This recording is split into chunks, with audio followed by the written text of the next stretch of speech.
கர்த்தருடைய பரிசுத்த நாமத்திற்கு மகிமை உண்டாவதாக. வாசிக்கலாம். யோவேல் தீர்க்கதரிசியின் புஸ்தகம் 2ஆம் அதிகாரம் 21வது வசனம். The book of Joel chapter 2 verse 21. தேசமே பயப்படாதே, மகிழ்ந்து களிகூறு, கர்த்தர் பெரிய காரியங்களை செய்வார். கண்களை மூடி நாம் செபிக்கலாம். எங்களை நேசிக்கிற எங்கள் நல்ல பிதாவே, இந்த நாளிலேயும் உம்முடைய சமூகத்திலே கடந்து வந்திருக்கிறதான எங்களை நீர் கண்ணோக்கி பார்ப்பீராக. தகப்பனே, இந்த நாளிலே நாங்கள் தியானிக்க போகிற உம்முடைய வார்த்தைகள், வசனங்கள் ஒவ்வொருவருக்கும் ஆசீர்வாதமாக இருக்க உதவி செய்வீராக. இந்த வாக்கு தத்தத்தின்படியாக நிறைவேற வேண்டிய எல்லா ஆசீர்வாதங்களும் நாங்கள் ஒவ்வொருவரும் பெற்றுக்கொள்ளும்படியாய் அனுக்கிரகம் பாராட்டு, ஆசீர்வதி. பேசுகிற நம்முடைய அடியானை நீர் மறைத்துக் கொள்ளும், உம்முடைய வார்த்தையை வெளிப்படுத்துவீராக. ஒவ்வொரு உள்ளங்களுக்கும் தேவையான வார்த்தைகளை தந்தரல வேண்டும் என்று செபிக்கிறேன். இயேசுவின் நாமத்தில் பிதாவே, ஆமேன், ஆமேன். கர்த்தருடைய பரிசுத்த நாமத்திற்கு மகிமை உண்டாவதாக. மீண்டும் உங்கள் எல்லாருக்கும் என்னுடைய வாழ்த்துக்கள். தேவனுடைய வசனத்தை நாம் தியானிக்கும்படி தேவன் நமக்கு உதவி செய்வாராக. யோவேல் தீர்க்கதரிசியின் புஸ்தகத்தில் சொல்லப்பட்டிருக்கிறபடி கர்த்தர் பெரிய காரியங்களை அவர் செய்வார். தேசமே பயப்படாதே, மகிழ்ந்து களிகூறு, கர்த்தர் பெரிய காரியங்களை அவர் செய்வார் என்கிற வசனத்தை நாம் வாசித்தோம். பெரிய காரியங்களை கர்த்தர் செய்வார். யோவேல் தீர்க்கதரிசி சொல்லுகிறதான தேசமே பயப்படாதே, மகிழ்ந்து களிகூறு, கர்த்தர் பெரிய காரியங்களை செய்வார் என்று சொல்லும்போது அவர் சொல்லுகிற பெரிய காரியம் என்ன என்பதை நாம் கவனிப்போம் என்றால், யோபுவின் புஸ்தகத்திலே நாம் வாசிக்கிறோம். 37வது அதிகாரத்திலே 5வது வசனம் இவ்விதமாய் சொல்லுகிறது. தேவன் தம்முடைய சத்தத்தை ஆச்சரியமான விதமாய் குமுற பண்ணுகிறார். நாம் கிரகிக்க கூடாத பெரிய காரியங்களை அவர் செய்கிறார் என்பதாக நாம் அங்கே வாசிக்கிறோம். அப்ப கர்த்தர் செய்கிற பெரிய காரியம் என்பது என்ன? நாம் கிரகிக்க கூடாத பெரிய காரியங்களை அவர் செய்கிறார். மனித புத்திக்கு அப்பாற்பட்ட காரியங்கள், நம்முடைய புத்தியினாலே, நம்முடைய சிந்தியினாலே நாம் சிந்தித்து பார்க்க முடியாதபடி, நாம் புரிந்து கொள்ள முடியாதபடி, மனிதனுடைய ஆராய்ச்சிக்கு அப்பாற்பட்டதான விஷயங்கள், அநேக காரியங்களை மனிதன் ஆராய்ச்சி செய்கிறான். ஆனாலும் அவைகளும் அவனுடைய புத்திக்கு எட்டாதவைகளாக இருக்கிறதை தவிர அவன் புரிந்து கொள்ளவில்லை. அப்படிப்பட்டதான காரியங்கள் என்ன? அதாவது விஞ்ஞானத்தை அடிப்படையாக கொண்டதான விஷயங்கள். தேவன் அவர் விஞ்ஞானத்திற்கெல்லாம் அப்பாற்பட்ட தேவனாக இருக்கிறார். இங்கே 6வது வசனம் சொல்லுகிறது, அவர் உறைந்த மழையும் கல்மழையும் தம்முடைய வல்லமையின் பெருமழையும் பார்த்து பூமியின் மேல் பெய்யுங்கள் என்று கட்டளையிடுகிறார். தேவன் தேசத்திலே மழை பெய்ய செய்வது, உலகத்திலே மழை பெய்ய செய்வது என்பது அது அவர் செய்கிற ஒரு பெரிய காரியம், நம்முடைய புத்திக்கு எட்டாத ஒரு காரியம். மழை பெய்கிறது, சில சமயத்தில் மழை பெய்யாமல் போகிறது. பெய்ய செய்கிற தேவன் அது எப்படி பெய்ய செய்கிறார்? எப்படி இந்த மழை பெய்கிறது? பருவ காலங்கள் என்று நாம் சொல்லுகிறோம். பருவ காலத்திலே மழை எதிர்பார்க்கிறோம். இயற்கை பொய்த்து விட்டது என்று சொல்லுகிறார்கள். இயற்கை என்பது தானாக நடக்கிற ஒன்று அல்ல. எந்த காலத்திலே மழை பெய்ய வேண்டுமோ மழையை பெய்ய பண்ணுகிறார். மழை எப்பொழுது நிறுத்த வேண்டுமோ அப்பொழுது மழையை நிறுத்துகிறார். மழையை பெய்ய பண்ணுகிறவரும் அவர்தான், மழையை நிறுத்துகிறவரும் அவர்தான். ஆகவே இந்த உலகத்திலே மழை பெய்வது, அதே போல மின்னலை வரவிடுகிறார் என்று சொல்லி இருக்கிறது. மின்னலை பிரயோகம் பண்ணுகிறதை குறித்து யோபுவின் புஸ்தகத்திலே தொடர்ந்து நீங்கள் வாசிக்கிறதான சமயத்திலே கர்த்தர் தாமே என்ன செய்கிறார் என்றால், யோபுவை பார்த்து கேட்கிறதை பார்க்கிறோம்.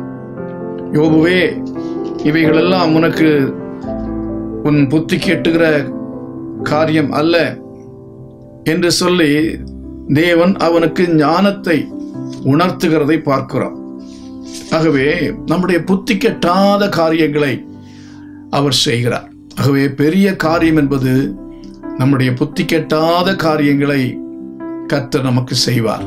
நாம் யோசித்து பார்க்க முடியாத காரியங்களை, மருத்துவர்கள் இது எப்படி என்று ஆச்சரியப்படக்கூடிய விதத்தில் தேவன் அவைகளை செய்கிறவராய் இருக்கிறார்.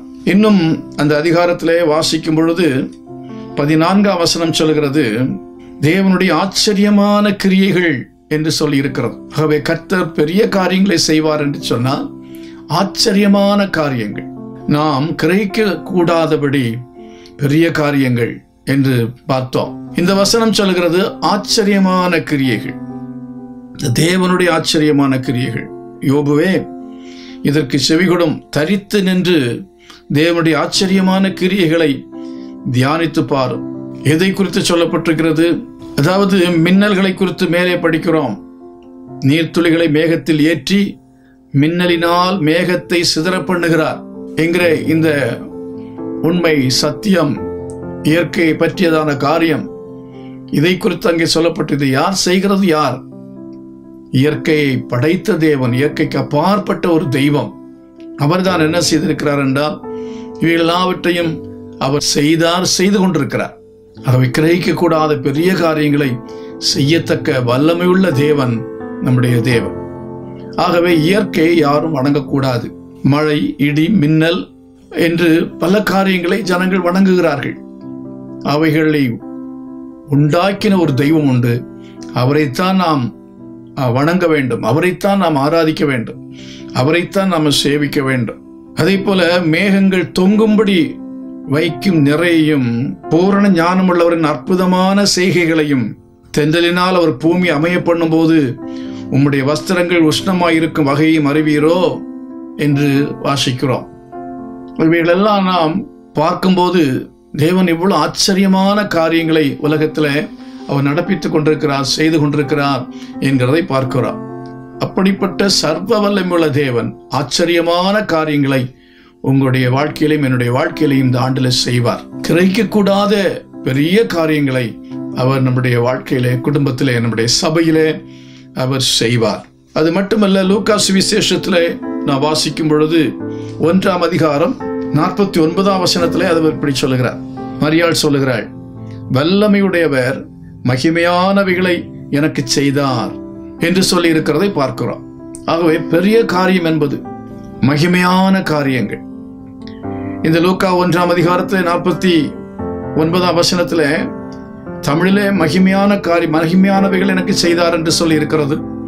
ஆங்கில வேதாகமத்திலே கிரேட் திங்ஸ், பெரிய காரியங்கள் என்று சொல்லி இருக்கிறது. ஆகவே பெரிய காரியம் என்பதற்கு விளக்கம் என்ன? நம்முடைய புத்தியினாலே கிரகிக்க முடியாத பெரிய காரியங்கள். பெரிய காரியங்கள், தேவன் செய்கிற பெரிய காரியங்கள் என்று சொன்னால் அர்த்தம் என்ன?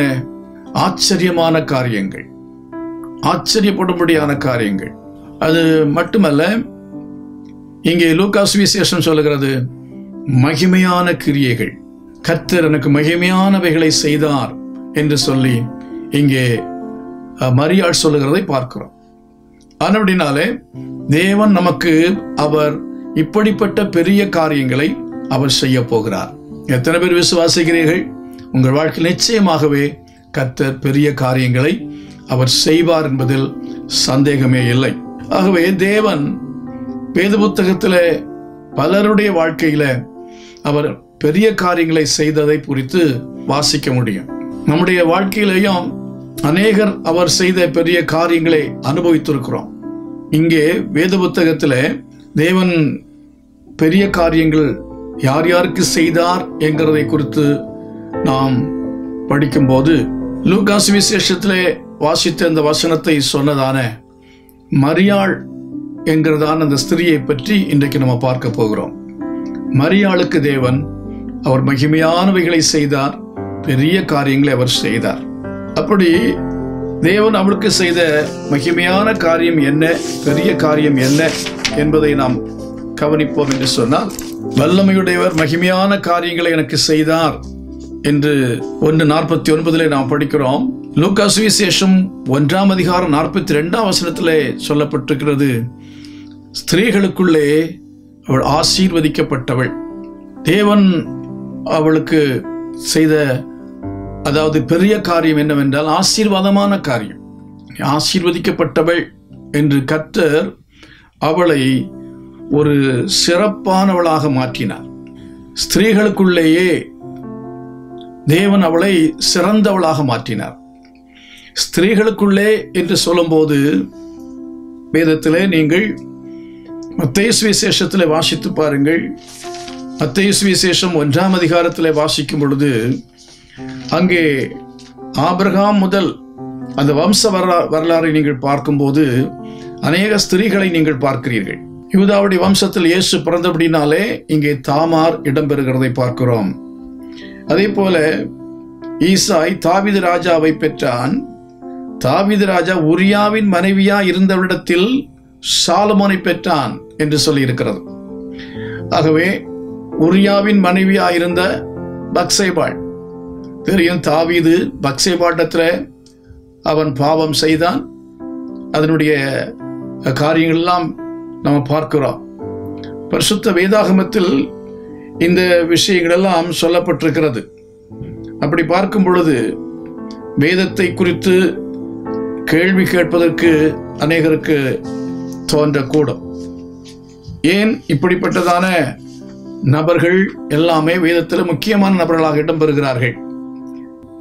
தேவனாகிய கர்த்தர் இயேசு கிறிஸ்துவை இந்த உலகத்திலே அனுப்பும் பொழுது, இந்த உலகத்திலே அந்த மனிதனுடைய ரட்சிப்புக்காக இந்த உலகத்திலே அனுப்பும் பொழுது இந்த விதமாக அவருடைய அந்த சந்ததியிலே, ஆபிரகாம் முதல் உள்ள சந்ததியிலே இப்படிப்பட்ட ஜனங்கள் எல்லாம் இடம்பெறுகிறார்கள் என்று சொன்னால், இயேசு கிறிஸ்து அவர் சகல விதமான ஜனங்களுக்கும் உரியவர் என்பதை அது காட்டுகிறது. எல்லா ஜனத்துக்கும். இயேசுவானவர் அவர் ஒரு குறிப்பிட்டதான மதத்தை சார்ந்தவர் அல்ல, ஒரு குறிப்பிட்ட இனத்தை சார்ந்தவர் அல்ல, அவர் ஒரு குறிப்பிட்டதான ஒரு ஜாதியை சார்ந்தவர் அல்ல. இயேசு கிறிஸ்து மோவாபியருக்கும் சொந்தம். இயேசு கிறிஸ்து பாவிகளுக்கு சிநேகிதன். இவைகளை தேவன் வெளிப்படுத்துவதற்காகத்தான், அதை காண்பிப்பதற்காகத்தான், அந்த சத்தியத்தை அறிவிப்பதற்காகத்தான், புரிந்து கொள்வதற்காகத்தான் இவ்விதமாக இந்த காரியங்கள் எழுதப்பட்டிருக்கிறது. இயேசு பாவம் செய்யாதவர், ஆனால் அவருடைய வம்சத்திலே அநேகர் பாவிகள் இருந்திருக்கிறார்கள், பாவம் கரை படிந்தவர்கள் இருந்திருக்கிறார்கள். அப்படி பாவ கரை படிந்ததான மக்களை மீட்கும்படியாக அந்த விதமான வம்சத்தில் பிறந்தாலும் இயேசு கிறிஸ்து பாவம் இல்லாதவர், ஒரு பாவம் இல்லாதவராய் இந்த உலகத்திலே அவர் பிறந்தார். ஏற்கனவே சொன்னது போல இதை குறித்து அதை தெளிவாக இப்பொழுது பேச நேரமில்லை. அது வேறு ஒரு விஷயமாக இருக்கிறபடினாலே அதை நான் விடுகிறேன். ஆகவே இந்த ஸ்திரீகளை பார்க்க, இந்த ஸ்திரீகளுக்குள்ளே ஆதாம் முதல் ஏவாள் பற்றி பார்க்கிறோம். ஏவாள், அதை தொடர்ந்து இப்பொழுது பார்த்ததான ஸ்திரீகள், இன்னும் சாராளை பற்றி வேதம் சொல்லுகிறது, ரெபேக்காளை குறித்து வேதம் சொல்லுகிறது, இன்னும் அநேக ஸ்திரீகளை குறித்து வேதம் சொல்லுகிறது, எஸ்தரை பற்றி வேதம் சொல்லுகிறது. எல்லாரும் நல்ல ஸ்திரீகள், நல்ல ஜெபிக்கிறவர்கள் இருந்தார்கள், நல்ல வீராங்கனைகள் இருந்தார்கள். அப்படிப்பட்ட எல்லா ஸ்திரீகளை பார்க்கிலும் அந்த ஸ்திரீகளுக்குள்ளே ஆசீர்வதிக்கப்பட்ட ஸ்திரீ என்று சொன்னால் இந்த மரியாள் தான். சாராளை பார்க்கிலும், இன்னும் ரெபேக்காளை பார்க்கிலும், மற்றுள்ளதான ஸ்திரீகள் எஸ்தரை பார்க்கிலும், எல்லாரை பார்க்க அவர்களுக்குள்ளே இவள் ஆசீர்வதிக்கப்பட்டவள். ஏனென்றால் அவர்களை கொண்டு கர்த்தர் பல காரியங்களை செய்தார். இயேசு கிறிஸ்து இந்த உலகத்திலே பிறப்பதற்காக ஒரு சந்ததியை தேவன் தெரிந்து கொண்டார். அந்த சந்ததியில் அநேக பெண்கள் அவர்கள் இருந்தார்கள். இந்த உலகத்திலே அந்த யூத மார்க்கத்திலே, அந்த யூத குலத்திலே அநேக பெண்கள் இருந்தார்கள், சிறந்தவர்கள் இருந்தார்கள். ஆனாலும் அவர்களுக்கெல்லாம் கிடைக்காத சிலாக்கியத்தை தேவன் யாருக்கு கொடுத்தார் என்றால் இந்த மரியாளுக்கு கொடுத்தார். அந்த சிலாக்கியத்தை இவள் பெற்றுக்கொண்டாள். ஆனபடினாலே ஸ்திரீகளுக்குள்ளே இவள் ஆசீர்வதிக்கப்பட்டவள். இந்த ஒரு சிலாக்கியம், இந்த ஒரு மேன்மை வேறு யாருக்கும் கிடைக்கவே இல்லை. மனுஷகுமாரனாய் வந்த இயேசு கிறிஸ்துவை பெற்றெடுக்கிறதான, தன் கற்பத்திலே சுமக்க கூடியதான அந்த பாக்கியத்தை மரியாள் மட்டுமே பெற்றுக்கொண்டாள். ஆகவே தான் ஸ்திரீகளுக்குள்ளே ஆசீர்வதிக்கப்பட்டவள் என்று சொல்லி இருக்கிறது.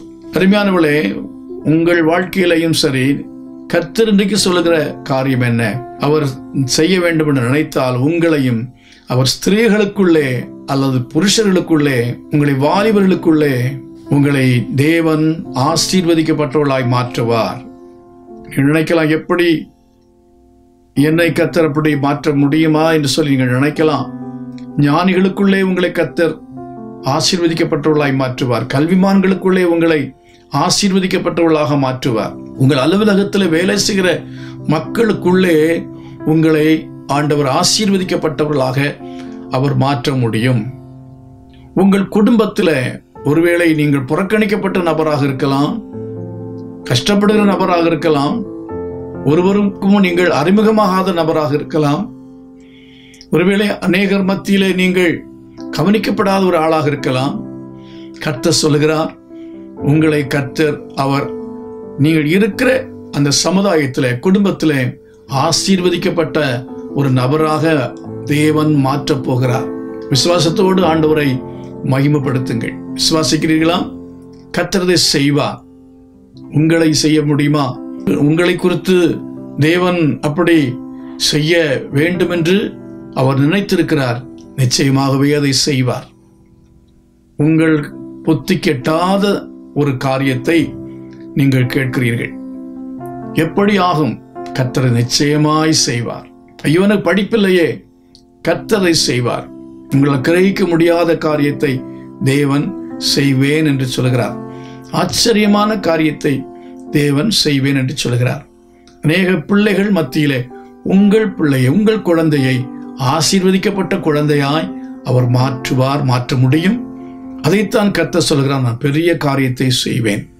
என்னுடைய மகன், என்னுடைய மகள் படிக்க தெரியா, படிப்பு அவள் தலையில் ஏறாது, அவள் படிப்புக்கு அவளுக்கு சம்பந்தம் இல்லை, அப்படிப்பட்டதான இந்த மகளுக்காக கர்த்தர் ஏதாவது செய்ய முடியுமா, இந்த மகனுக்காக ஏதாவது செய்ய முடியுமா நீங்கள் நினைக்கலாம். கர்த்தர் அவர் ஆச்சரியமான காரியங்களை செய்கிறவர், புத்தி கெட்டாத காரியங்களை செய்கிறவர். உங்களுடைய குழந்தைகளை சிறந்த குழந்தையாய் அவர் மாற்றுவார். குழந்தைகளுக்குள்ளே ஆசீர்வதிக்கப்பட்ட குழந்தையாக தேவன் மாற்ற முடியும்.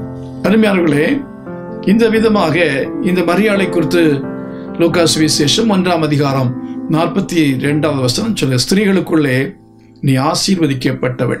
அடுத்ததாக லூக்கா சுவிசேஷம் 1ஆம் அதிகாரம் 43வது வசனத்தை வாசித்து பாருங்கள். என் ஆண்டவருடைய தாயார் என்னிடத்தில் வந்தது எனக்கு எதனால் கிடைத்தது என்று அவர் சொல்லுகிறதை பார்க்கிறோம்.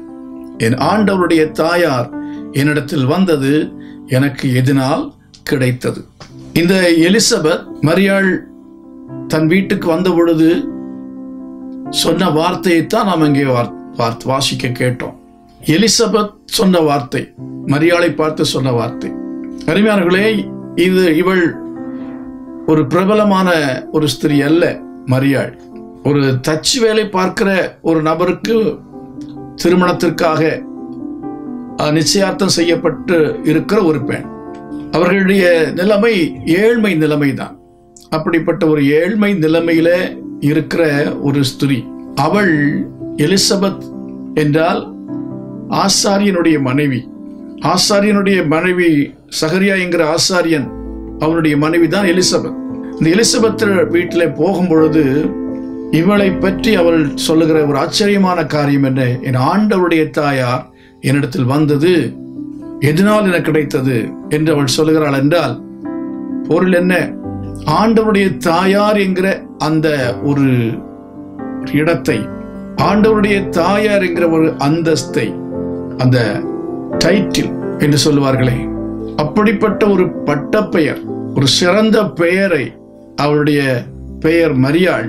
ஆனால் இங்கே என் ஆண்டவருடைய தாயார் என்று சொல்லக்கூடிய அளவுக்கு இவளை தேவன் என்ன செய்தார் என்றால் மாற்றினார். இவளுடைய வாழ்க்கையில இவளுக்கு ஒரு சிறந்த பெயர் உண்டாகும்படி செய்தார். எலிசபெத் மாத்திரமல்ல, இன்றைக்கும் அநேகர் சொல்லுவது மரியாள் ஆண்டவருடைய தாயார், அல்லாவிட்டால் இயேசு கிறிஸ்துவின் தாயார். இயேசு கிறிஸ்து சாதாரண மனுஷன் அல்ல என்பதை எலிசபெத் அவள் புரிந்தவளாய் சொல்லுகிறாள். அவளுடைய கற்பத்தில் இருப்பது இயேசு கிறிஸ்துவாகிய அந்த குழந்தையினுடைய கரு. மரியாள் அவளுடைய வீட்டுக்கு செல்லும் பொழுது அந்த இயேசுவாகிய அந்த கருவை சுமந்து கொண்டு அவள் அந்த வீட்டுக்கு செல்கிற சமயத்தில் என் ஆண்டவருடைய தாயார் என் வீட்டுக்கு வந்தது எனக்கு எதனால் கிடைத்தது என்று சொல்லி ஆச்சரியமாய் சொல்லுகிறாள். ஆகவே உங்களுக்கு அப்படிப்பட்ட ஒரு சிறப்பான பெயர் இல்லாமல் இருக்கலாம்.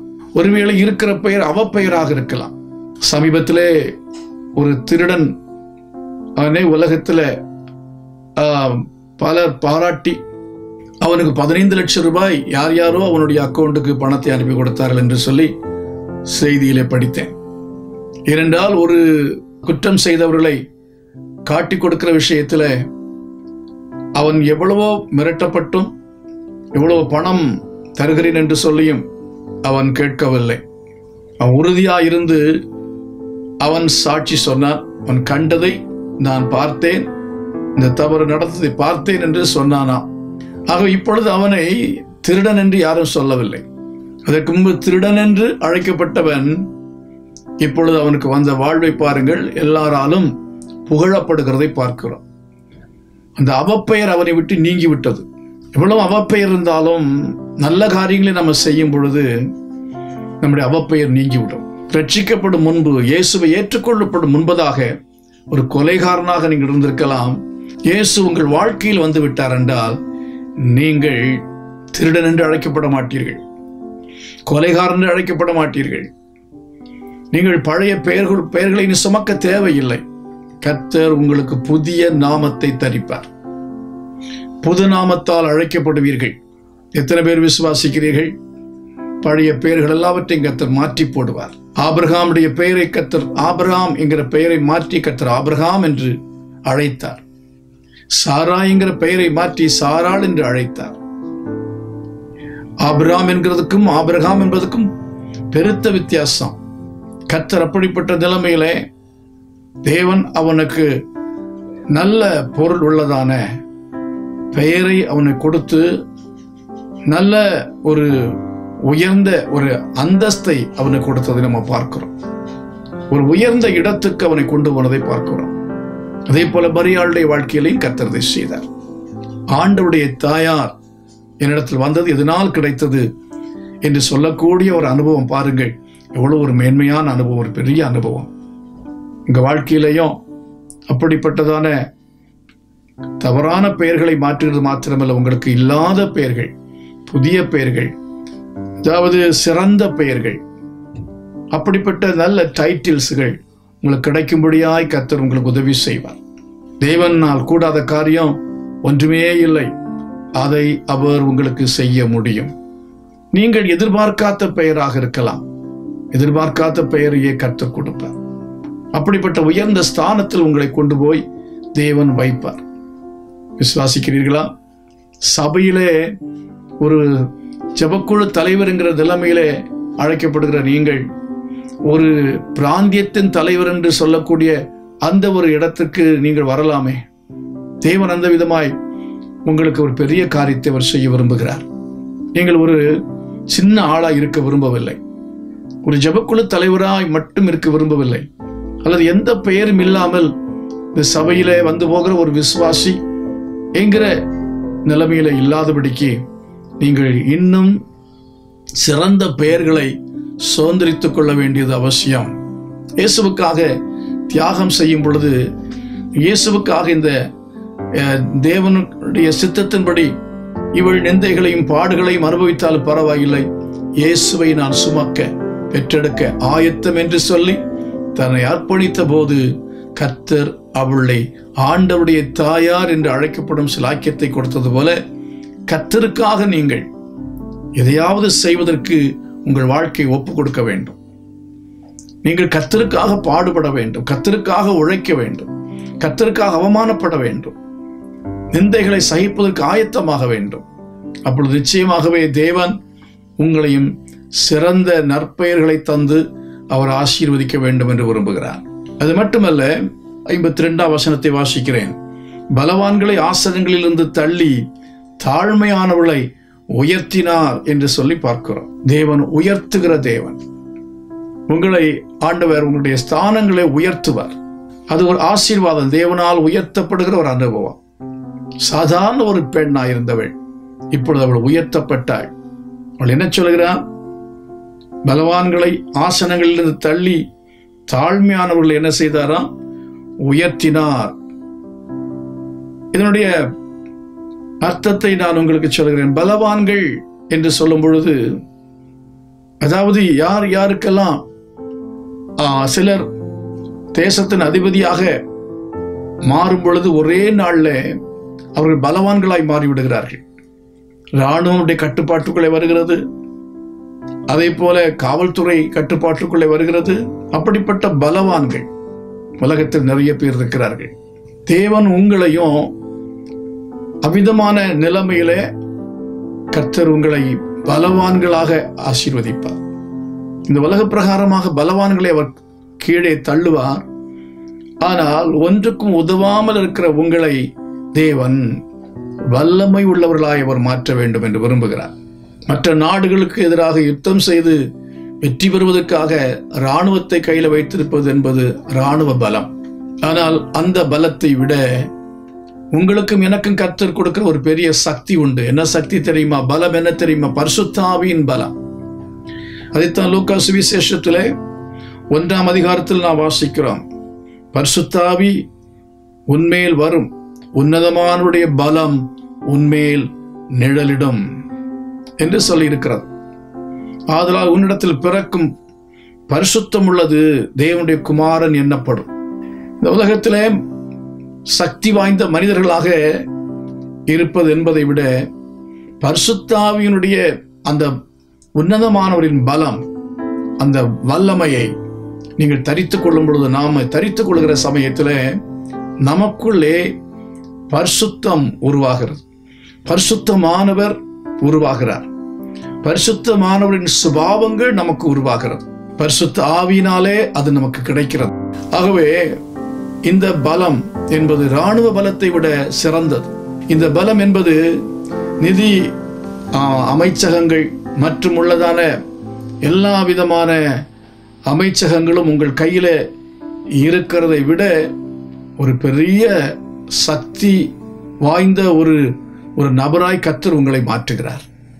பரிசுத்தம் என்கிற ஒரு அனுபவம் உங்களுக்குள்ளே உண்டாகிறது. பரிசுத்தாவின் அபிஷேகத்தை நீங்கள் பெற்றுக்கொள்வதன் மூலமாக நீங்கள் பலம் வாய்ந்தவர்களாக மாறுகிறீர்கள். பலவான்களை அவர் கீழே தள்ளுகிறார். ஆனால் உங்களையோ கர்த்தர் என்றென்றேக்கும் அவர் என்ன செய்வார் என்று சொன்னால் அவர் ஆசீர்வாதமாய் வைத்திருப்பார். பரிசுத்த ஆவியானவருடைய அந்த சக்தியை பெற்றவர்கள், உன்னதமானவரின் பலம் வல்லமையை உடையவர்களாக மாறும் பொழுது வியாதியஸ்தன் மேல் கைகளை வைப்பீர்கள், அப்பொழுது சொஸ்தமாவார்கள் என்று சொல்லியிருக்கிறது.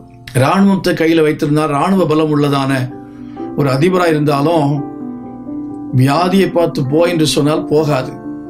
ஆனால் பரிசுத்தாவியானவருடைய பலம் உங்கள் மேலும் என் மேலும் இருக்கும் பொழுது, உன்னதமான ஒரு பலம் நம்மேல் வந்து இறங்கும் பொழுது வியாதிஸ்தருக்காய் ஜெபிக்க முடியும், வியாதிகள் சுகமாகும், பிசாசுகளை துரத்துவீர்கள் என்று இயேசு சொல்லி இருக்கிறார்.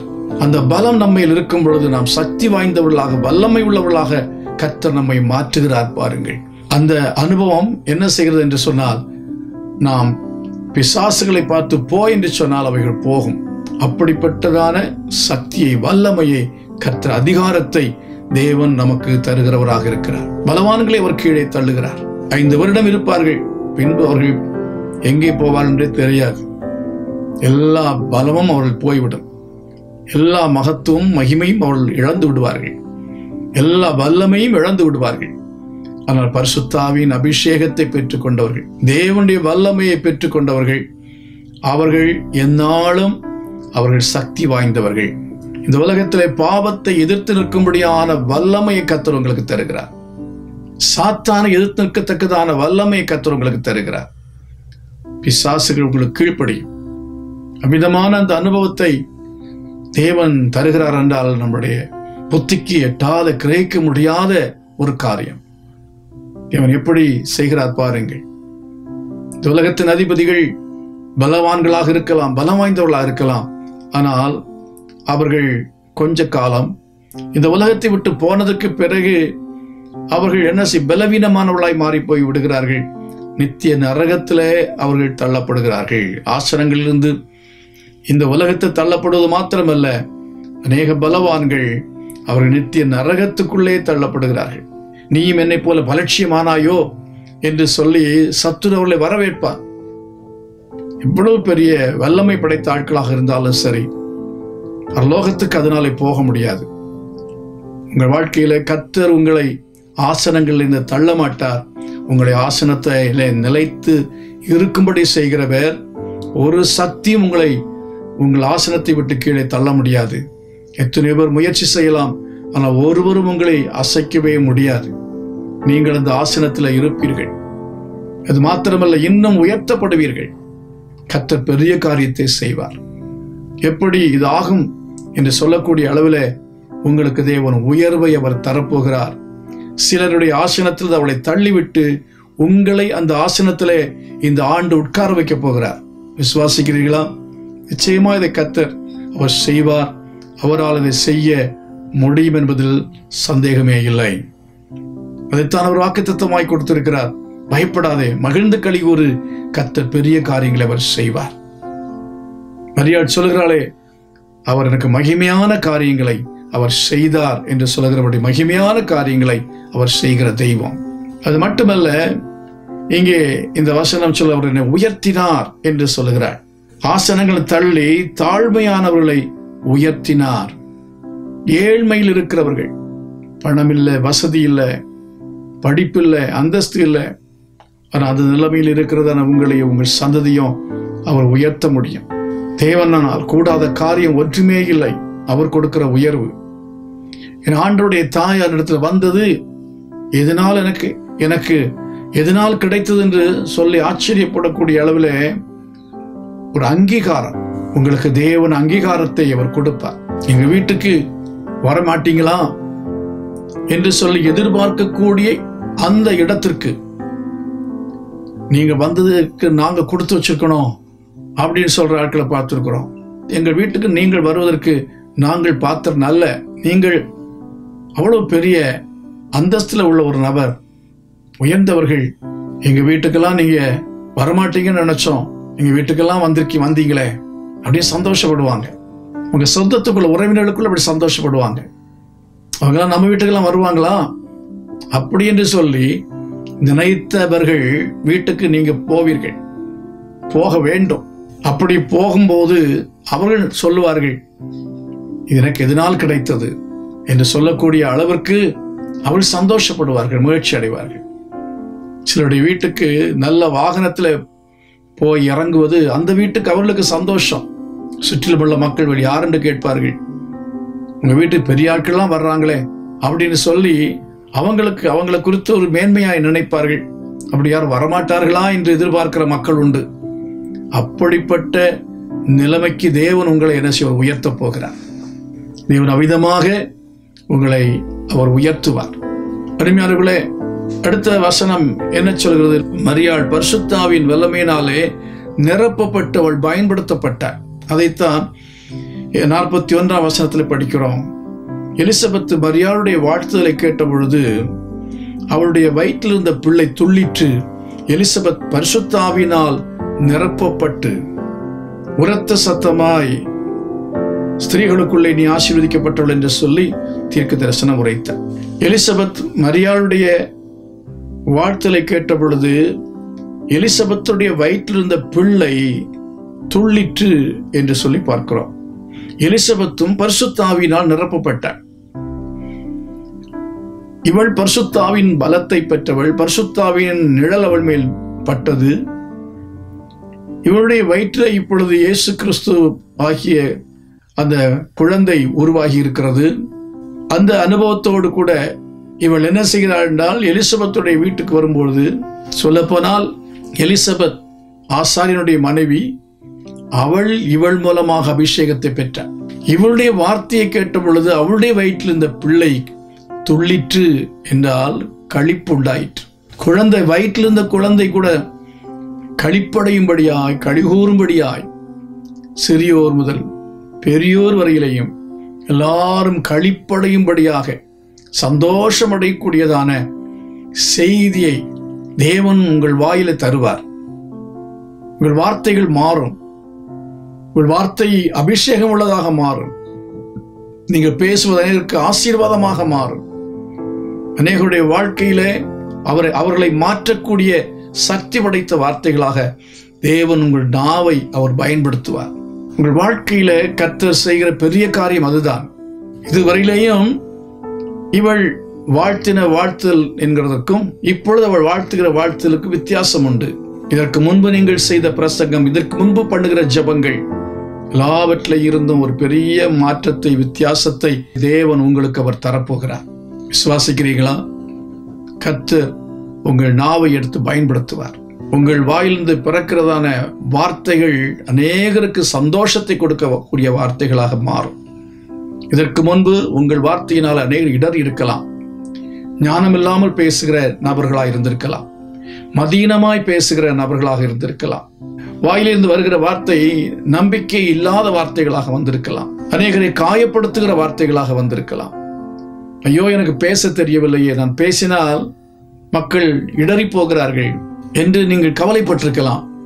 கர்த்தர் பெரிய காரியங்களை செய்வார், மகிமையானவைகளை உங்களுக்கு செய்வார். உங்கள் நாவில் அந்த அபிஷேகம் இறங்கும். கர்த்தர் விசேஷித்த ஞானத்தை தருவார். மற்றவர்களுக்கு பிரயோஜனமான ஆலோசனை சொல்லக்கூடிய நபராய் கர்த்தர் உங்களை மாற்றுவார். நானா இப்படி, எனக்கா இப்படி என்று நீங்கள் சொல்லக்கூடிய அளவில் கர்த்தர் உங்களுக்கு அப்படிப்பட்ட ஒரு பெரிய ஒரு ஞானமுள்ள ஒரு சிந்தையை, ஞானமுள்ள ஒரு மனதை, ஞானமுள்ள ஒரு பேச்சுக்கு நிறைந்த நாவை தேவன் தந்து உங்களுக்கு மகிமையான காரியங்களை அவர் செய்ய போகிறார். உங்கள் வார்த்தையை கர்த்தர் அதிகாரம் உள்ளதாக தேவன் மாற்றப் போகிறார்.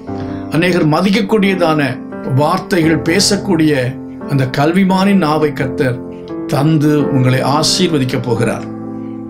1ஆம் அதிகாரத்திலே 48வது வசனத்தை வாசித்து பாருங்கள். 1ஆம் அதிகாரம் 48ஆம் வசனம் சொல்கிறது, இதோ இது முதல் எல்லா சந்ததிகளும் என்னை பாக்கியவதி என்பார்கள்.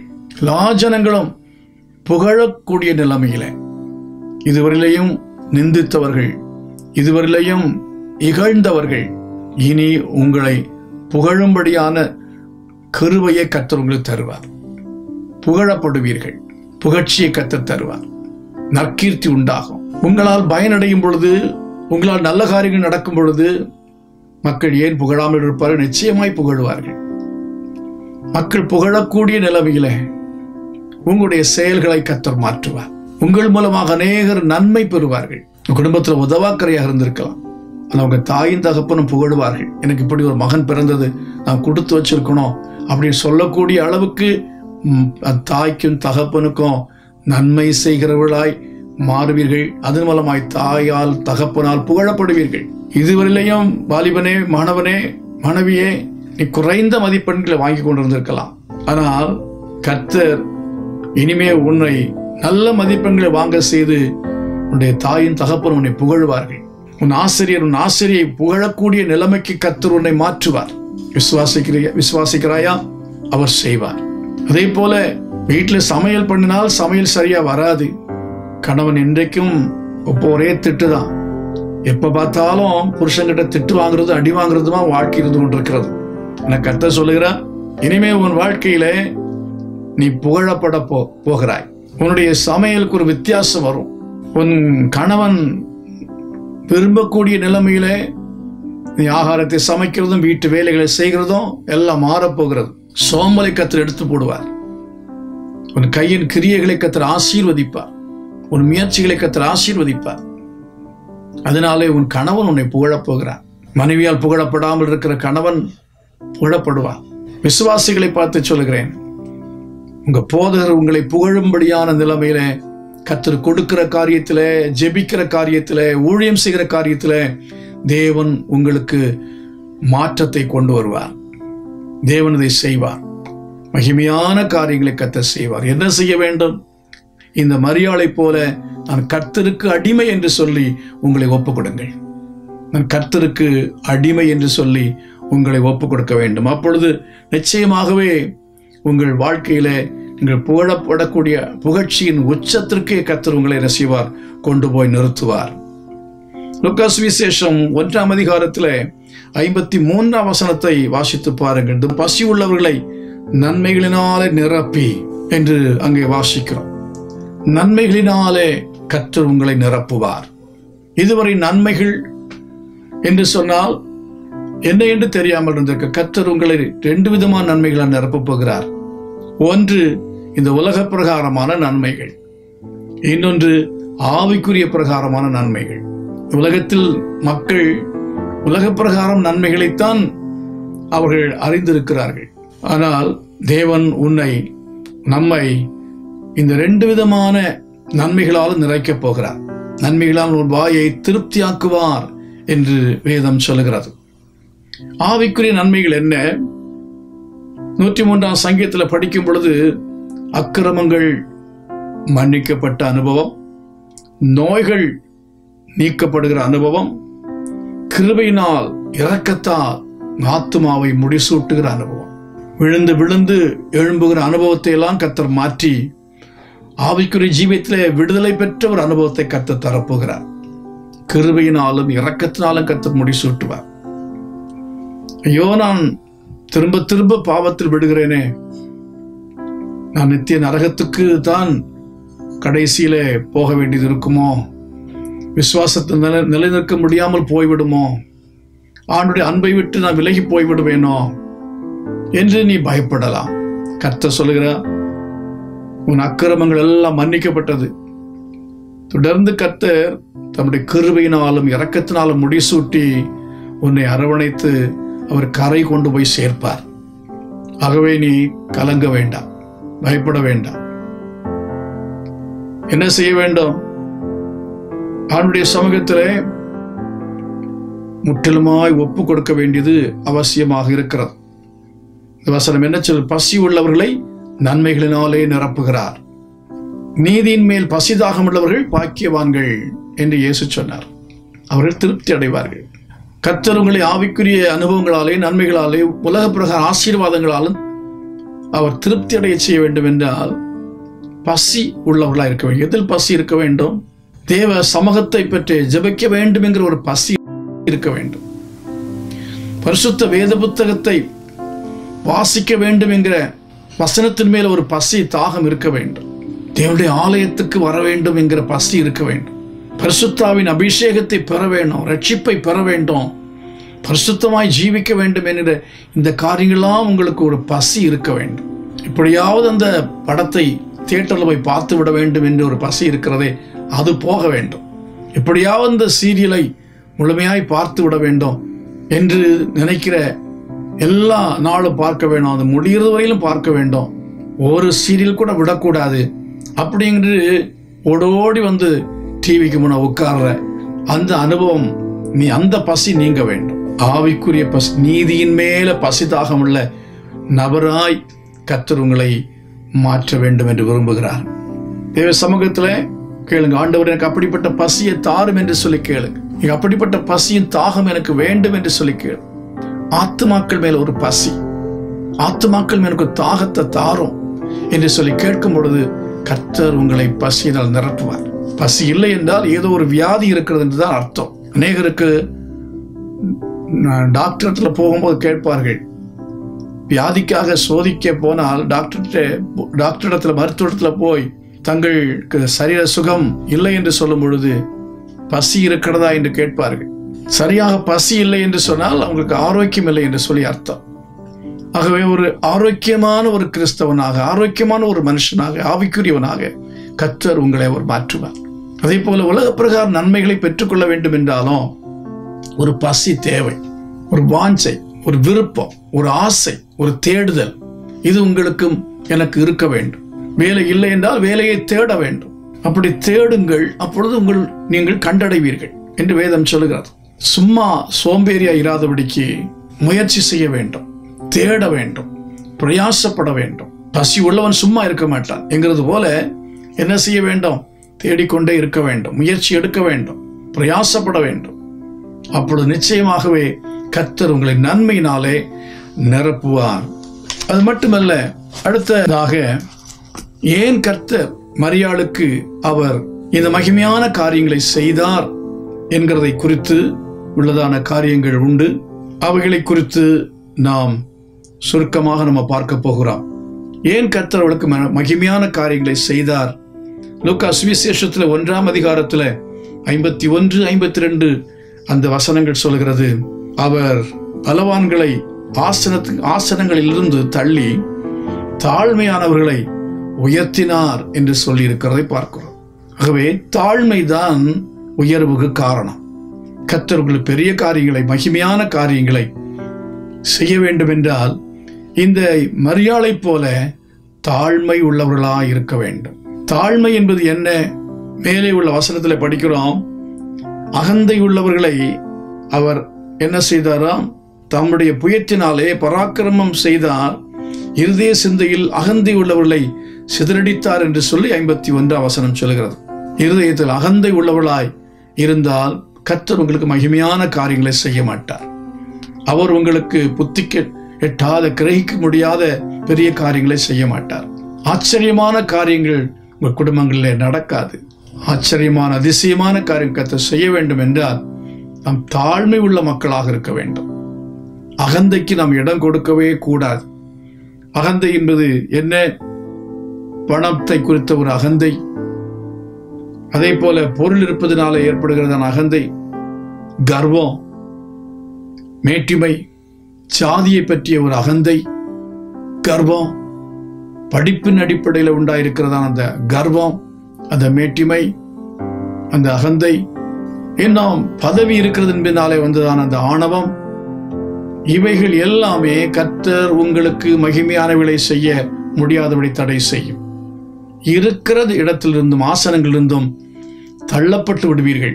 அப்படி தள்ளப்பட்டு விடாமல் இருக்க வேண்டும் என்றால் உங்களை நீங்கள் தாழ்த்த வேண்டும். தாழ்மை உள்ளவர்களாய் இருக்க வேண்டும். தாழ்மை உள்ளவர்களுக்கோ தேவன் கிருபை அளிக்கிறார் என்று வேதம் சொல்கிறது. ஆகினாலே தாழ்மை உள்ளவர்களாய் இருக்க வேண்டும், அகந்தை உள்ளவர்களாய் இருக்கவே கூடாது. பிலிப்பியர் 3ஆம் அதிகாரத்திலே அங்கே அப்போஸ்தலனாகிய பவுல் சொல்லுகிற வார்த்தையை கவனித்து பாருங்கள். நான் 8ஆம் நாளில் விருத்த சேதனமடைந்தவன், இஸ்ரவேல் வம்சத்தான், பென்யமீன் கோத்திரத்தான், எபிரேயரில் பிறந்த எபிரேயன், நியாயப்பிரமாணத்தின் பரிசேயன், இப்படியெல்லாம் சொல்லிக் கொண்டு போகிறதை பார்க்கிறோம். அநேகருக்கு இப்படிப்பட்ட கோத்திரம், அவங்களுடைய ஜாதி மேல், அவருடைய கோத்திரங்கள் மேல் உள்ளதான அந்த மேட்டிமையை பற்றி பேசிக்கொண்டே இருப்பார்கள். அப்படிப்பட்ட மேட்டிமை சிந்தையாய் இருக்கக்கூடாது. தாழ்மை இல்லை என்றால் நாம் என்ன செய்வோம்? நம்மை குறித்து பேசுவோம், நம்மை குறித்து மேன்மையாய் பேசிக்கொண்டே இருப்போம். குலப்பெருமையும், படிப்பு பெருமையும், குடும்ப பெருமை, இவைகளை பற்றியே பேசிக் கொண்டிருப்போம். இதற்கு பெயர் தான் அகந்தை. இப்படிப்பட்டவர்கள் தாழ்மை உள்ளவர்கள் அல்லவே அல்ல. ஒரு தாழ்மை இருக்கிறதா இல்லை என்பதை கண்டுபிடிப்பது எப்படி? அவர்கள் பேச்சை வைத்து கண்டுபிடித்து விடலாம். சிலர் தங்களை குறித்தும் தங்களுடைய ஆவிக்குரிய காரியங்கள், அவர்கள் அதிகமாய் ஜெபிக்கிறார்கள் என்பதும், உபவாசிக்கிறேன் என்பதாகவும், ஜெபிக்கிறேன் என்பதாகவும், நான் அப்படி செய்கிறேன் இப்படி செய்கிறேன் என்று தங்களை குறித்து அதிகமாக என்ன செய்வார்கள்? அவர்கள் விளம்பரப்படுத்திக் கொள்வார்கள். அது தாழ்மைக்கு அடையாளம் அல்ல. இங்கே அப்போஸ்தலனாகிய பவுல் என்ன சொல்கிறார் என்று சொன்னால், அது எல்லாவற்றையும் அற்பம் என்று விட்டேன், குப்பையுமாக எண்ணுகிறேன் என்று சொல்கிறார். நான் ரட்சிக்கப்பட்டிருக்கிறேன், கர்த்தருடைய கிருபையினால அவருடைய பிள்ளையா இருக்கிறேன் என்று சொல்லுகிறதை தவிர நாம் கிறிஸ்துவை பற்றிய அந்த அறிவின் மேன்மை நமக்குள் இருக்கிறதா? அதை குறித்து வேண்டுமென்றால் மேன்மை பாராட்டலாம். கிறிஸ்துவை பற்றி மேன்மை பாராட்டலாம். கிறிஸ்து நமக்கு கொடுத்திருக்கிறதான ஆவிக்குரிய ஆசீர்வாதங்கள், அவர் மூலமாய் நமக்கு கிடைத்ததான காரியங்கள், எந்த அளவுக்கு அவரை பற்றிய அறிவு நமக்கு உண்டாகிறதோ அந்த அளவு நம்முடைய வாழ்க்கையிலே தாழ்மை உண்டாகும். எந்த அளவு நாம் கிறிஸ்துவோடு ஐக்கியப்படுகிறோமோ அந்த அளவு நம்முடைய வாழ்க்கையிலே தாழ்மை உண்டாகும். அதைத்தான் நாம் 9ஆம் வசனத்திலே 10ஆம் வசனத்திலே பிலிப்பியர் 3ஆம் அதிகாரத்தில் படிக்கிறோம். 8ஆம் வசனத்திலிருந்தே படிக்கிறோம். இயேசுவை அறிகிற அறிவின் மேன்மைக்காக அப்படி என்று அப்போஸ்தலனாகிய பவுல் சொல்லுகிறாரு. அப்படி என்றால் அறிவின் மேன்மை, கிறிஸ்துவை அறிகிற அறிவின் மேன்மை, அதை நாம் அடைய அடைய அடைய தாழ்மை தானாகவே வரும். கீழே வாசிக்கிற சமயத்தில் அவருடைய பாடுகளின் ஐக்கியத்தை அறிகிறதற்கும் அவருடைய பாடலின் ஐக்கியத்தை அறிகிறது என்று இப்படிப்பட்ட ஆவிக்குரிய காரியங்களிலே நாம் வளர்ச்சி அடையும் பொழுது, அனுபவங்களில் வளர்ச்சி அடையும் பொழுது தாழ்மை நமக்குள்ளே வரும், அகந்தை ஓடி போகும்.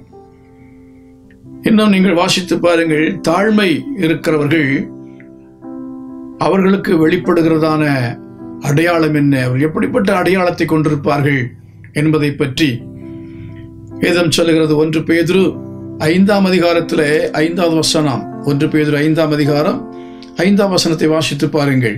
அந்தபடியே இளைஞரே, மூப்பருக்கு கீழ்ப்படியுங்கள். நீங்கள் எல்லாரும் ஒருவருக்கொருவர் கீழ்ப்படிந்து மனத்தாழ்மையை அணிந்து கொள்ளுங்கள். பெருமை உள்ளவர்களுக்கு தேவன் எதிர்த்து நிற்கிறார், தாழ்மை உள்ளவர்களுக்கோ கிருபை அளிக்கிறார் என்று சொல்லப்பட்டிருக்கிறது. கீழ்ப்படிதல், கீழ்ப்படிந்து மனத்தாழ்மையை அணிந்து கொள்ளுங்கள். மனத்தாழ்மையை அணிந்து கொள்ள வேண்டும் என்றால், மனத்தாழ்மை எப்படி நாம் அணிய முடியும், எப்படி தரித்து கொள்ள முடியும், அதை எப்படி வெளிப்படுத்துவது? கீழ்ப்படிதல் மூலமாக. எந்த அளவுக்கு நாம கீழ்ப்படுகிறோமோ அதுதான் தாழ்மையை வெளிப்பாடாக இருக்கிறது. யார் யாருக்கு கீழ்ப்படிய வேண்டுமோ அவர்களுக்கு நம்ம கீழ்ப்படிய வேண்டும். வேதத்திலே வாசிக்கும் பொழுது எபேசியர் 5ஆம் அதிகாரம் 21, 22 வசனங்கள் சொல்கிறது, மனைவிகளே உங்கள் புருஷருக்கு கீழ்ப்படியுங்கள் என்று சொல்லியிருக்கிறது. அதுக்கு முன்னால் உள்ள வசனத்தில் நீங்கள் படிக்கும் பொழுது, நீங்கள் ஒருவருக்கொருவர் கீழ்ப்படிய வேண்டும். அந்த ஒருவருக்கொருவர் யார்? முதலாவது மனைவிகள் புருஷருக்கு கீழ்ப்படிய வேண்டும்.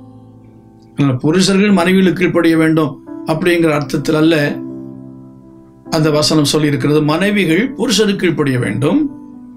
பிள்ளைகளே உங்கள் பெற்றோருக்கு கீழ்ப்படியுங்கள். 6ஆம் அதிகாரம் 1ஆம் வசனம். எபேசியர் 6ஆம் அதிகாரம் 5ஆம் வசனம் சொல்லுது, வேலைக்காரரே உங்கள் எஜமான்களாக இருக்கிறவர்களுக்கு என்ன செய்யுங்கள்? கீழ்ப்படியுங்கள் என்று சொல்லி இருக்கிறார். வேலைக்காரர் எஜமான்களுக்கு என்ன செய்ய வேண்டும்? கீழ்ப்படிய வேண்டும். பிள்ளைகள் பெற்றோருக்கு கீழ்ப்படிய வேண்டும். அதே போல 1 பேதுரு 5ஆம் அதிகாரம் 5ஆம் வசனத்திலே படிக்கிறோம், தேவ ஊழியர்களுக்கு, மூப்பர்களுக்கு கீழ்ப்படிய வேண்டும். மூப்பர் என்று சொல்லும் பொழுது அங்கே நீங்கள் 5ஆம் அதிகாரம் 1-3 வரை உள்ள வசனங்களை படிக்கும் பொழுது கீழ்ப்படிதலுக்கு உரியதான மூப்பர்களாகவும் இருக்க வேண்டும். அதை மேலே படிக்கிறோம், உங்களுடைய தேவனுடைய மந்தையை நீங்கள் மேய்த்து கட்டாயமாயல்ல மனப்பூர்வமாயும் அவலட்சணமான ஆதாயத்திற்காக அல்ல, உற்சாக மனதோடும் சுதந்திரத்தை இருமாப்பாய் ஆளுநர்களாக அல்ல, மந்தைக்கு மாதிரிகளாகவும் கண்காணிப்பு செய்யுங்கள் என்று சொல்லியிருக்கிறதே. அப்படிப்பட்ட நல்ல மூப்பர்களாக இருந்தால், அப்படிப்பட்ட மூப்பர்களுக்கு அவர் சொல்லுகிற தரிசனங்களுக்கும் திட்டங்களுக்கும் ஓடிய செயல்பாடுகளுக்கும் சபையிலே சொல்லுகிறதான அறிவிப்புகளுக்கும் நீங்கள் கீழ்ப்படிந்து நடக்க வேண்டியது அவசியம். மூப்பர்களுக்கு என்ன செய்யுங்கள்? கீழ்ப்படியுங்கள் என்று 1 பேதுரு 5ஆம் அதிகாரத்திலே 5ஆம் வசனத்திலே வாசிக்கிறோம். அந்தபடி இளைஞரே மூப்பருக்கு என்ன செய்யுங்கள்? கீழ்ப்படியுங்கள். ரோமந்தரவும் 13ஆம் அதிகாரம் 1ஆம் வசனம் சொல்கிறது, மேலான அதிகாரம் உள்ளவர்களுக்கு என்ன செய்யுங்கள்? கீழ்ப்படியுங்கள்.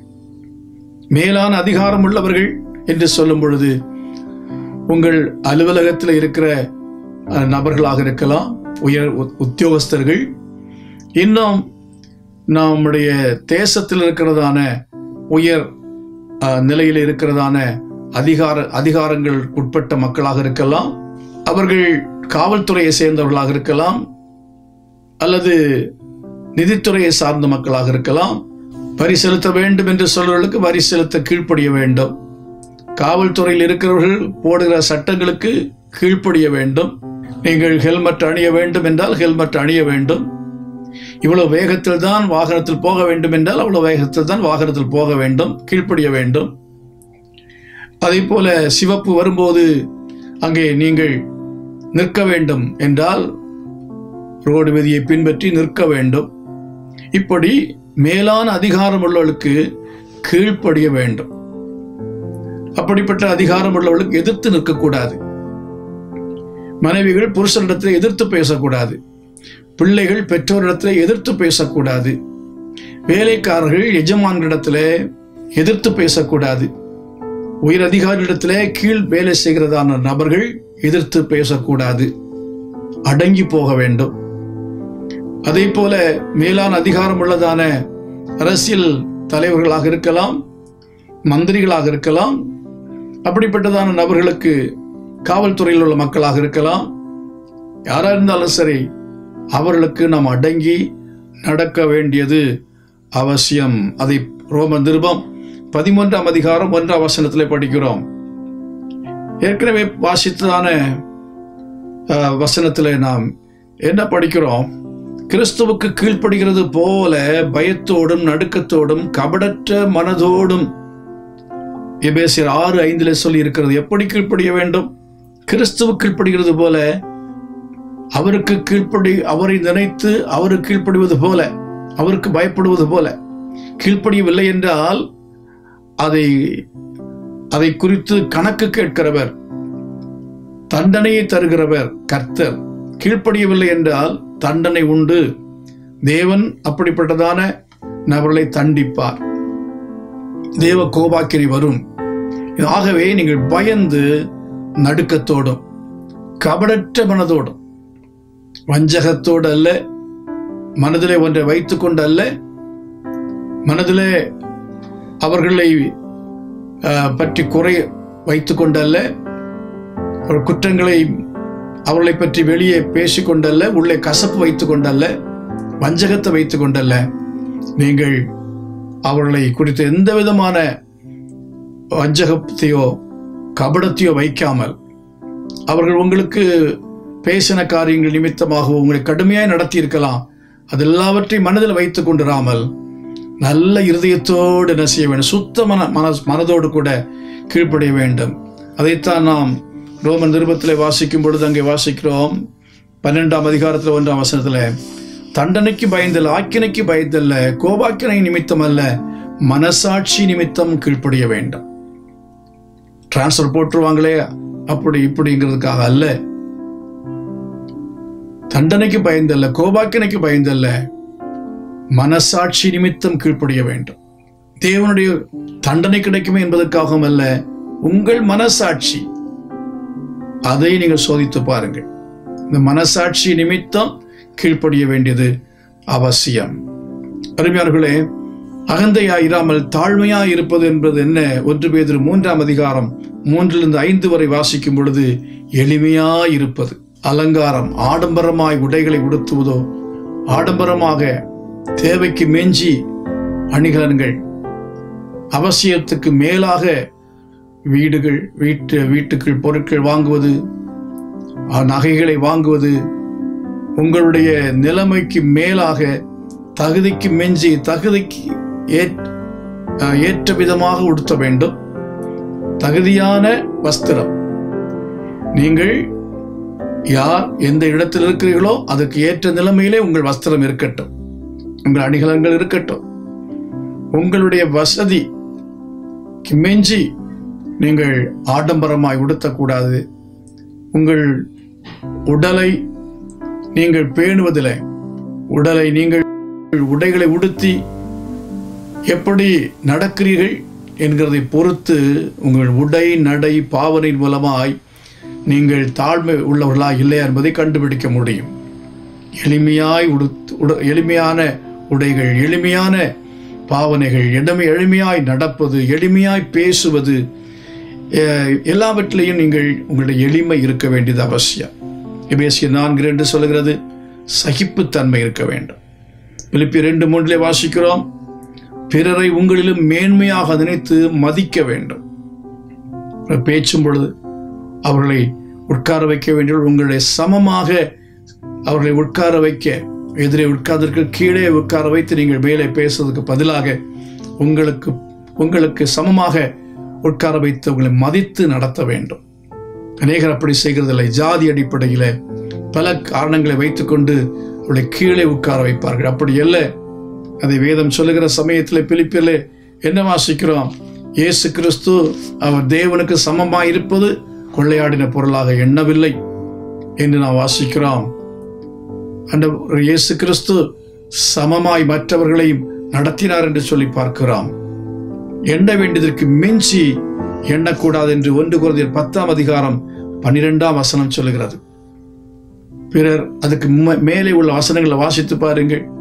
இஸ்ரவேல் ஜனங்கள் அநேகர் வனாந்திரத்தில் அழிக்கப்பட்டதான சம்பவங்கள் எல்லாம் சொல்லப்பட்டிருக்கிறது. பட்டியல் போட்டு அங்கே அப்போஸ்தலனாகிய பவுல் எழுதுகிறார். அடுத்த வசனம் சொல்லுகிறார், ஆகையால் எண்ண வேண்டியதுக்கு மிஞ்சி நீங்கள் எண்ணாதபடிக்கு என்று சொல்லி அங்கே அந்த வசனத்தை குறிப்பிடுகிறதை நீங்கள் என்ன செய்ய முடியும்? பார்க்க முடியும். 1 கொரிந்தியர் 10ஆம் அதிகாரம் 12ஆம் வசனத்தில் இப்படி இருக்க என்று ஆரம்பிக்கிறார். மேலே உள்ள காரியங்கள் எல்லாவற்றையும் சொல்லிவிட்டு இவைகள் திருஷ்டாந்தங்களாக அவைகளுக்கு சம்பவித்தது என்று சொல்லி எழுதிவிட்டு, இப்படி இருக்க தன்னை நிற்கிறவன் என்று எண்ணுகிறவன் விழாதபடிக்கு எச்சரிக்கையா இருக்க கடவன். சிலர் என்ன செய்வார்கள்?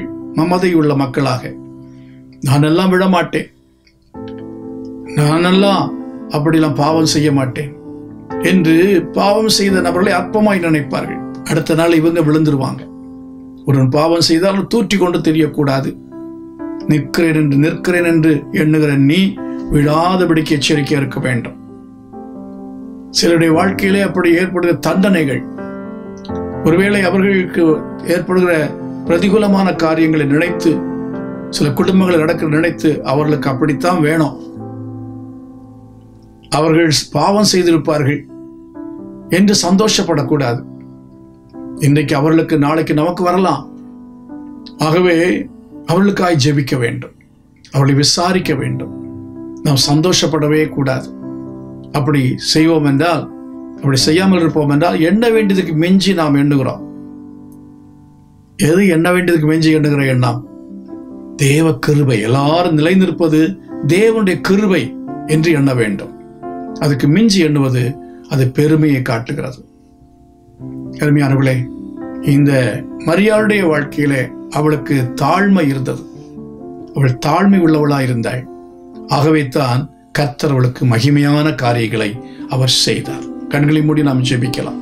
நேசிக்க நல்ல பிதாவே, இந்த நாளில் நாங்கள் தியானித்த இந்த வசனத்தின்படியாக நீர் எங்களுக்கு மகிமையான காரியங்களை செய்வீராக. கிரகிக்கக்கூடாத பெரிய காரியங்களை செய்வீராக. ஆச்சரியமான காரியங்களை செய்வீராக. அப்படி எங்கள் வாழ்க்கையில் நீ செய்ய போறதுக்காக ஸ்தோத்திரம். அதற்காக நாங்கள் என்ன செய்ய வேண்டுமோ அவளை செய்வதற்கு கர்த்தருடைய ஆவியானவர் எங்களோடு கூட பேசி இருக்கிறேன். இந்த வசனங்களை கேட்டுதான நாங்கள் அதன்படியாய் எங்களை ஒப்பு கொடுக்கிறோம். நாங்கள் ஜீவிக்க எங்களுக்கு கிருபை தர வேண்டும் என்று கேட்கிறோம். இந்த மரியாளுடைய வாழ்க்கை இருந்தது போல நாங்கள் எங்களை தாழ்த்தும்படி கிருபை செய்யுங்க. பரிசுத்த ஆவியானுடைய பலம் எங்கள் மேல் உண்டாயிருக்க உதவி செய்ய வேண்டும் என்று நாங்கள் ஜெபிக்கிறோம். கர்த்தாவே, உமக்கு ஸ்தோத்திரம். இந்த கரங்களை தருகிறேன்.